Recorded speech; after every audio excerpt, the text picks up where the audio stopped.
আকাশবাণী কলকাতা স্থানীয় সংবাদ পড়ছি সুদীপ বসু। প্রথমে বিশেষ বিশেষ খবর। মেদিনীপুর মেডিকেল কলেজ হাসপাতালে প্রসূতিদের চিকিৎসায় গাফিলতির অভিযোগে রাজ্য সরকার ওই হাসপাতালের 12 জন চিকিৎসককে সাসপেন্ড করেছে।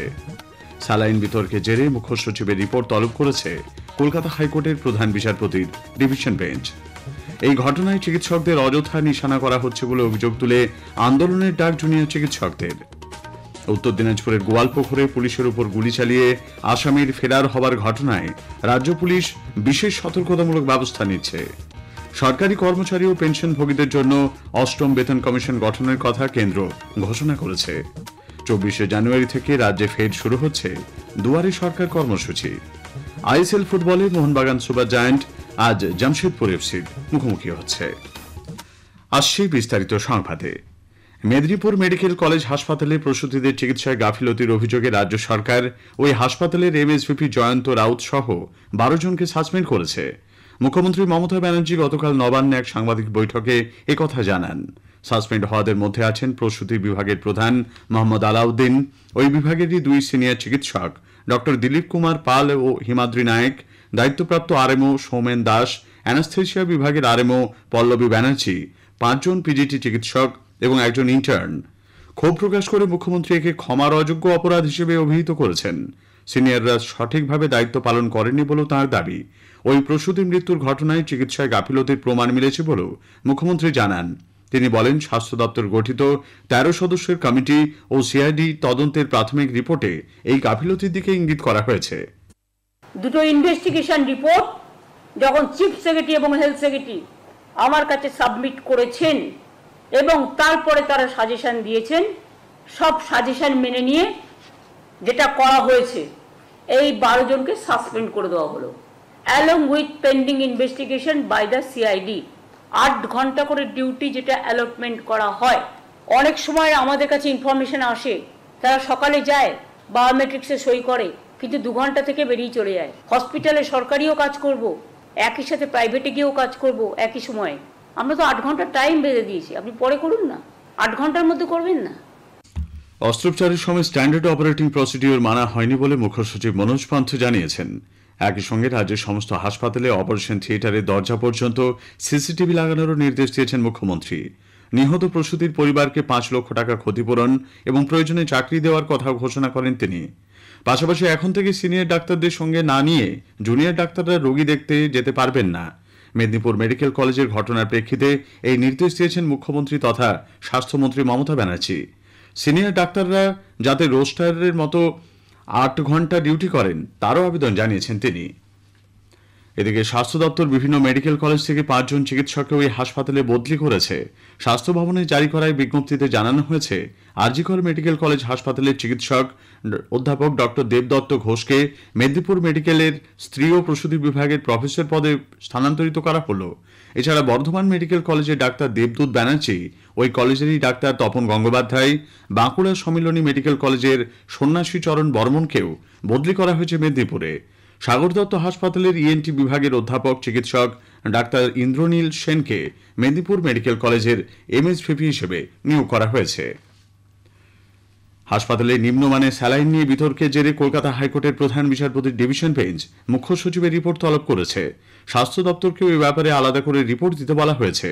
প্রধান বিচারপতি টি.এস. শিবগানম এবং বিচারপতি হিরণময় ভট্টাচার্যের ডিভিশন বেঞ্চে গতকাল স্যালাইন কাণ্ড নিয়ে জনস্বার্থ মামলা শুনানির সময় এই রিপোর্ট তলব করা হয়। এদিকে অন্যায় সাসপেনশন প্রত্যাহারের দাবিতে মেদিনীপুর মেডিকেল কলেজে জুনিয়র ডাক্তাররা আন্দোলনে নেমেছেন। গত রাত থেকে গাইনি ও অ্যানাস্থেসিয়া বিভাগে কর্মবিরতি শুরু হয়েছে। আজ সকাল থেকে হাসপাতালের সমস্ত বিভাগেই সম্পূর্ণ কর্মবিরতি জুনিয়র ডাক্তাররা পালন করবেন বলে আমাদের জেলা সংবাদদাতা জানিয়েছেন। Joint platform of doctors West Bengal চিকিৎসকদের সাসপেনশনের তীব্র প্রতিবাদ জানিয়ে আজ মেদিনীপুর মেডিকেল কলেজ অভিযানের ডাক দিয়েছে। তদন্তের আগে 12 জন চিকিৎসককে সাসপেন্ড এবং তাদের দিকে আঙুল তোলা হয়েছে বলে আরজিকরের নির্যাতিতার বাবা মা অভিযোগ করেছেন। গতকাল বিকেলে সাংবাদিকদের প্রশ্নের উত্তরে তারা এই ঘটনায় প্রকৃত দোষীদের আড়াল করা হচ্ছে বলে অভিযোগ করেন। মেয়ের ন্যায় বিচার বিলম্বিত হওয়ার জন্য আরজিকরের নিহত ওই তরুণী চিকিৎসকের বাবা মা স্বাস্থ্যমন্ত্রকের দায়িত্বে থাকা মুখ্যমন্ত্রী মমতা ব্যানার্জিকে দায়ী করেছেন। মেদিনীপুর মেডিকেল কলেজে 12 জন ডাক্তারকে সাসপেনশনের সমালোচনা করেছে বিজেপিও। গতকাল এক সাংবাদিক বৈঠকে দলের রাজ্য সভাপতি সুকান্ত মজুমদার অভিযোগ করেন, মুখ্যমন্ত্রী সবসময় অন্যের উপর দায় চাপিয়ে বাঁচার চেষ্টা করেন। তাই এবারেও মেদিনীপুর মেডিকেল কলেজে ঘটনার সময় কর্তব্যরত চিকিৎসকদের উপর দায় চাপিয়ে নিজেকে বাঁচাবার চেষ্টা করছেন তিনি। তদন্ত হওয়ার আগেই পুরো বিষয়টিকে মুখ্যমন্ত্রী প্রভাবিত করছেন বলেও সুকান্তবাবুর অভিযোগ। উত্তর দিনাজপুরের গোয়ালপুকুরে পুলিশের উপর গুলি চালিয়ে আসামির ফেরার হওয়ার প্রেক্ষিতে রাজ্য পুলিশ বিশেষ সতর্কতামূলক ব্যবস্থা নিচ্ছে। আসামিদের আদালত থেকে জেল এবং জেল থেকে আদালতে নিয়ে যাতায়াতের ক্ষেত্রে পুলিশ কর্মীদের কড়া নিয়ম মেনে চলতে হবে। প্রিজন ভ্যানে তোলার সময় তাদের ভালো করে পরীক্ষা করতে হবে। এই মর্মে রাজ্য পুলিশের তরফ থেকে জেলাগুলিকে নির্দেশ দেওয়া হয়েছে। রাজ্য পুলিশের মহানির্দেশক রাজীব কুমার এই ঘটনায় তীব্র ক্ষোভ ব্যক্ত করেছেন। সাংবাদিকদের তিনি বলেন, ভবিষ্যতে পুলিশের উপর এই ধরনের হামলা চালানো হলে তারাও ছেড়ে কথা বলবেন না। অন্যদিকে পুলিশের উপর গুলি চালানোর ঘটনায় অভিযুক্তদের ধরিয়ে দিতে পুরস্কার ঘোষণা করা হয়েছে। মুর্শিদাবাদের ডোমকলে পুলিশকে মারধর করে হেফাজতে থাকা আসামি ছিনিয়ে নেওয়ার অভিযোগকে ঘিরে গতকাল ব্যাপক উত্তেজনার সৃষ্টি হয়।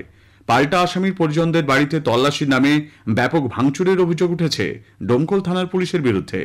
জানা গেছে, ডোমকলের বিলাসপুর ঘাটপাড়া এলাকায় কয়েকদিন আগে শাহিন শেখ নামে এক ব্যক্তির বাড়িতে চুরির ঘটনা ঘটে। অভিযোগের ভিত্তিতে রানা শেখ নামের অভিযুক্তকে পুলিশ গ্রেপ্তার করে। চুরির ঘটনার পুনর্নির্মাণ করতে বুধবার রাতে ঘটনাস্থলে যায় পুলিশ। অভিযোগ, সেই সময় পুলিশের উপর চড়াও হয়ে আসামিকে ছিনিয়ে নেয় পরিবারের লোকেরা। জখম হন বেশ কয়েকজন পুলিশ কর্মী। এরপরই এলাকায় পুলিশ রাতভর তল্লাশি চালায়। হামলার অভিযোগে আসামি রানা শেখের 4 আত্মীয়কে গ্রেপ্তার করেছে ডোমকল থানার পুলিশ। নিখোঁজ অভিযুক্তের খোঁজেও তল্লাশি চলছে। প্রধানমন্ত্রী নরেন্দ্র মোদী আগামী 19শে জানুয়ারি রবিবার আকাশবাণীতে মন কি বাত অনুষ্ঠানে দেশ বিদেশের মানুষের সঙ্গে তাঁর চিন্তাভাবনা ভাগ করে নেবেন।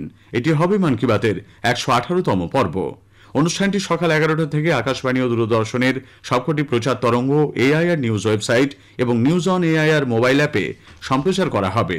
AIR news, DD news, PMO এবং তথ্য সম্প্রচার মন্ত্রকের ইউটিউব চ্যানেলগুলিতেও সরাসরি তা শোনা যাবে।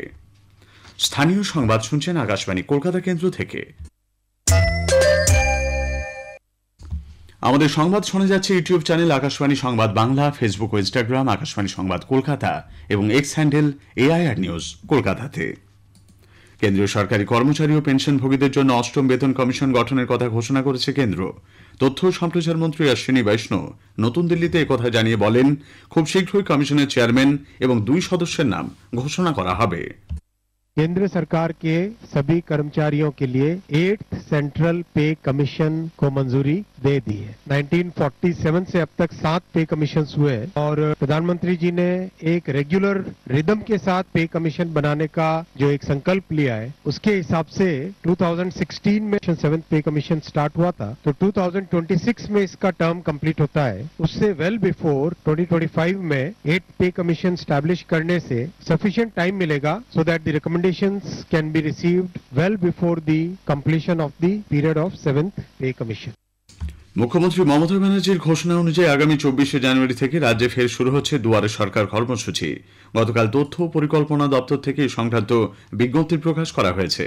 প্রত্যন্ত এলাকায় কর্মসূচি সুবিধা যাতে প্রত্যেকটি পরিবার পায় তার উপর বিশেষ জোর দেওয়া হচ্ছে। রাজ্যের প্রাক্তন মুখ্যমন্ত্রী বিশিষ্ট কমিউনিস্ট নেতা জ্যোতি বসুর ষোড়শ প্রয়াণ দিবসে আজ জ্যোতি বসু নগরে Jyoti Basu centre for social studies and রিসার্চের প্রথম পর্যায়ের ভবনের উদ্বোধন করা হবে। সিপিআইএম পলিট ব্যুরোর কোঅর্ডিনেটর প্রকাশ কারাত এর উদ্বোধন করবেন। এবছর পাবলিশার্স অ্যান্ড বুকসেলার্স গিল্ডের বিশেষ সাহিত্য সম্মান পাচ্ছেন বর্ষিয়ান সাহিত্যিক আবুল বাশার। 48তম কলকাতা বইমেলা উপলক্ষে নতুন দিল্লির ম্যাক্স মুলার ভবনে গতকাল এক সাংবাদিক সম্মেলনে গিল্ড সভাপতি ত্রিদীপ চট্টোপাধ্যায় একথা জানান। দুর্ঘটনা প্রতিরোধে শান্টিং অপারেশনের সময় মান্য কার্যবিধি এসওপি অনুসরণ, সমস্ত রেলওয়ে যানবাহনের স্থিতিশীলতা নিশ্চিত করতে ও লাইনচ্যুত হওয়া রোধ করতে যথাযথ সুরক্ষার প্রয়োজনীয়তা তুলে ধরা সহ নানা বিষয় নিয়ে গতকাল পূর্ব রেলের শিয়ালদা ডিভিশনে বহু বিভাগীয় আলোচনা চক্রের আয়োজন করা হয়।